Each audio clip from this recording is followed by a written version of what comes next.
Hello and welcome to my channel. I'm Annie and I'm going to teach you everything you need to know about sewing and upcycling. Today we're doing a bit of a sew with me moment on one of my favourite patterns from my book Upcycle. It's the quilted gilet or waistcoat, whatever one you want to call it. It's reversible. It's the most perfect thing for spring to get you through those kind of chilly evenings. Today we're going to go with a really easy neutral. We have got this Leopard from Fabric Godmother. It's so nice and easy to wear and it's in like a really soft lightweight denim, which is fab. But I know I can hear you saying, Annie, you said it was reversible. So on the inside we're going to go with this little shearling, which I think is going to be super fun to wear.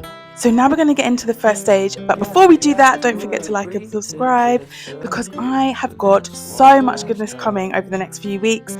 Let's get into it. Okay, so for this pattern you're going to need obviously the pattern, a ruler and scissors, some bias binding and thread and pins, fabric, and optional is quilting. For mine, because I'm using shearling which is quite thick and padded, I'm not going to use any padding, but if you're using really thin cotton you're going to need to put some padding in the middle of your fabrics.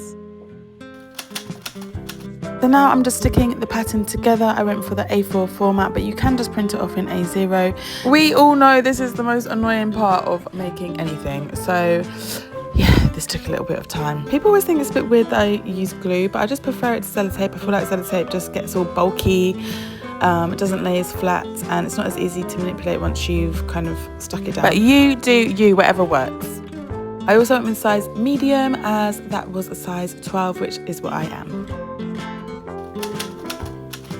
Okay, so now it's time to get quilting. This is such an easy, relaxing part of the process before you can get sewing. So I just wanted to line up where my patterns are going so I knew I had enough fabric for making the gilet. As I mentioned, I've got quite a thick fabric, so I haven't used wadding in the middle, but if you're using cottons, you would put the wadding as a third layer in between your fabrics. I gently pin the fabrics in place at random points, and then it's time to draw out your quilting pattern. Now here is where you can get really creative. I've gone with diamonds, and I've done that by doing lines diagonally across the fabric 5 centimeters apart, but you can do whatever you want to do: hearts, flowers, wiggles, anything you fancy. Or if you want to be really creative, go for some free motion embroidery. Now to draw it on, I've used my favorite heat erasable pens for this, just so that it's really accurate when I'm sewing the pattern. And once I put some steam on there, the lines will completely disappear and I'll be just left with the stitches. So before you start stitching, you're going to set up your machine. Make sure you're using the colours that you want to show, as it is top stitching. So for the top I went with the black, and for the underneath, as my fabric is cream, I went with the cream. I didn't want it to stand out. But remember, it's about your makes being personal, so if you want your top stitching to stand out in a different colour, go for it. For the stitch length, I went with a 4.5 just so it's a bit bigger than my average stitching, and I just used those lines to follow along the pattern, which made it super easy for me.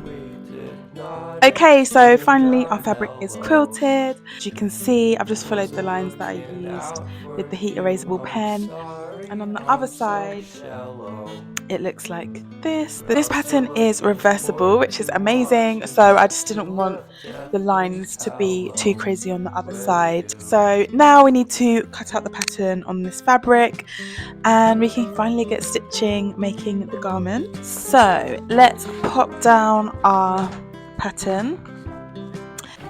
I'm just lining up the quilting so that it looks nice.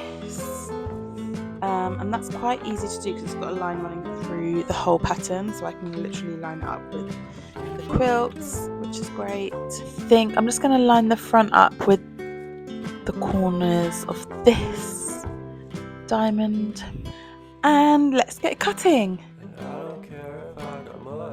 Remember, the pattern includes a 1 centimeter seam allowance, so no need to add anything around your pattern. The patterns are finally cut, we can start sewing. This is the fun bit. Now we have our pattern cut out. As you can see, we've got one fabric on one side and the other fabric on the other side, and it's all been quilted. So first things first, right sides together. You're gonna stitch just here down the side seams and the shoulder seams. one of your sides is going to show bias binding on the seams. I want mine to be on the leopard side, which will mean that the inside will just be plain. So I'm going to stitch down here, here, here and here, and we'll have our basic shell. So I'm just going to get my pins and start pinning them together at the places I need. Cool, so now that's all pinned in place, we're going to get on with stitching it. Okay, so we're just going to start stitching our 1 centimeter seam allowance down the side and shoulder seams, and then we'll move on to the bias binding. I wasn't looking out for you, I'm sorry, I'm so shallow. And for the last side seam, I'm just going to pop in one of my little labels.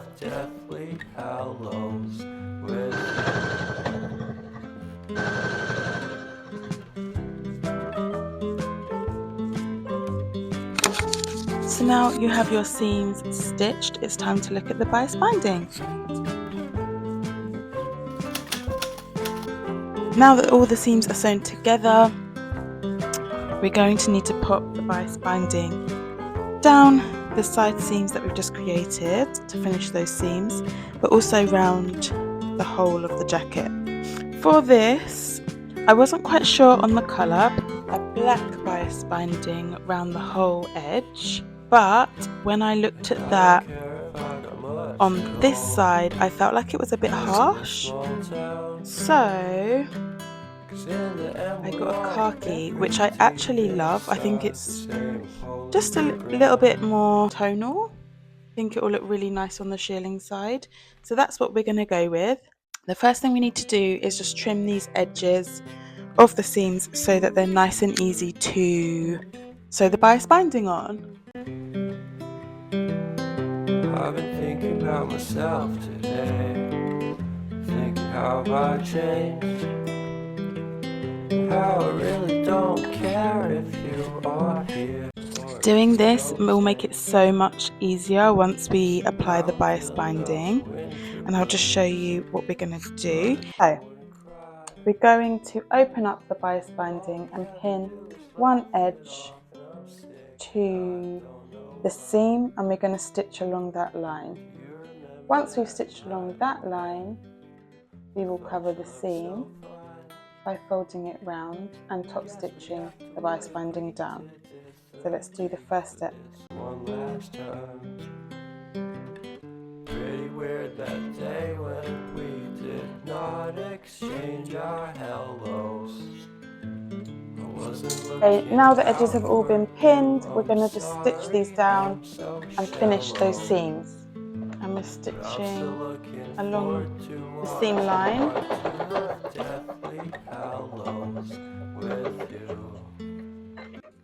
Turn it around, you can see that the seam has been cut and will be encased in the binding, and you literally just fold it over like so.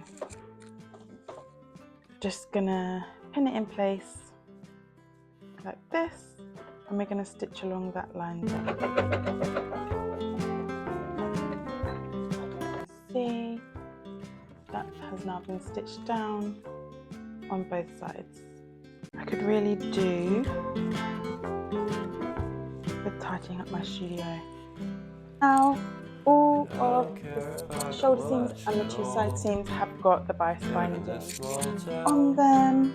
Now we need to just do bias binding around the whole edge of the gilet. I like to start at the neck because I feel like at the centre back of the neck is a good place to join the seams. Okay, so we've got the bias binding all the way round the edge of the gilet, and at the neck where we started, I've just left some excess bias binding so that we can reattach it together nicely. So we're going to do what we did initially, and we're just going to stitch along this edge, then we're going to fold it over and stitch along there. And don't forget to trim away any excess fabric from the inside of your bias binding so that it's not too bulky. You remember that night we So now we've pinned it all the way around the edge, it's time to get sewing. Just to highlight on the side and shoulder seams, it's going to be a bit bulkier obviously because you've got your side seams to encase into your bias binding. You're going to need to lay it flat one way or the other, just try and get it the same on both sides. Guys, we have a full garment, yay! Now that we've done the binding, we just need to do the armholes. As I said, you'll notice that the side seams and the shoulder seams will be encased one way or the other. So I need to press them, but the side seams are pressed backwards and the shoulder seams are pressed forwards. So I need to remember that when I do the armholes. I've got a few options for the pockets. Khaki, leopard with a khaki trim. The thing is, the khaki here is a little bit too green. Okay, so we have got our two pockets right here, and they are going to go on to the gilet. I'm using the pattern to place them, so let's pop it here. And as you can see, that will be the turnover, but this is where it goes. And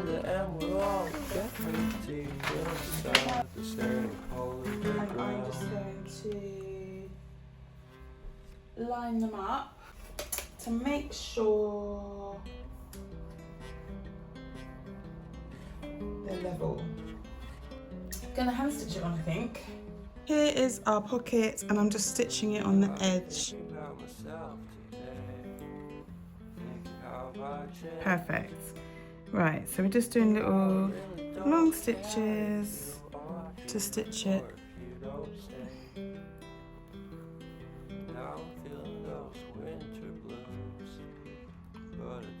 Down the edge, all the way around.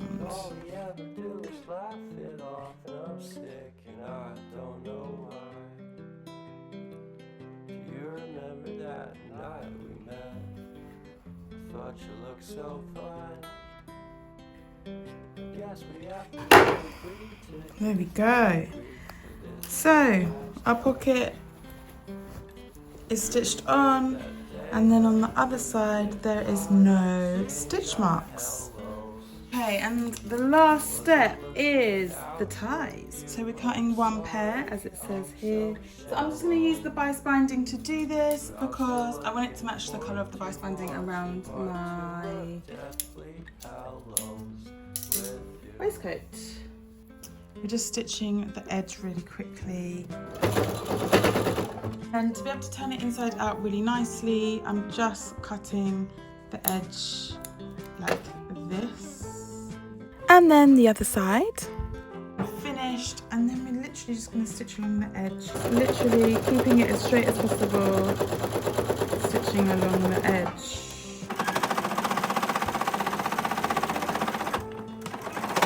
A really nice, easy tie. Okay, and now we're going to attach our ties to the gilet. This is where we're going to attach at the top, and I'm going to pop it on the inside. Now, you want it to be really neat on the other side as well, so I am just lining it up with the bias binding so that the edge looks nice and camouflaged. And the same on the other side, and we're going to make sure that they line up with the pattern. Stitch along this top stitching line. And we're going to go backwards and forwards to make it nice and secure. Trim away all of your excess threads, and voila, you have your final reversible gilet. It looks so good. The perfect spring piece for your wardrobe, in my opinion. So cool over an oversized tee or a little tee like this, or size up a few sizes if you want to wear it over jumpers. As I said, it's reversible, so you can double it up for so many looks. I probably wouldn't wear the shearling with the white, but I know that I'll wear this piece with so many of my clothes. And again, now you can see why I changed the bobbin colour to be cream. It's been so good spending the day with you. Let me know what you want to see next. Bye!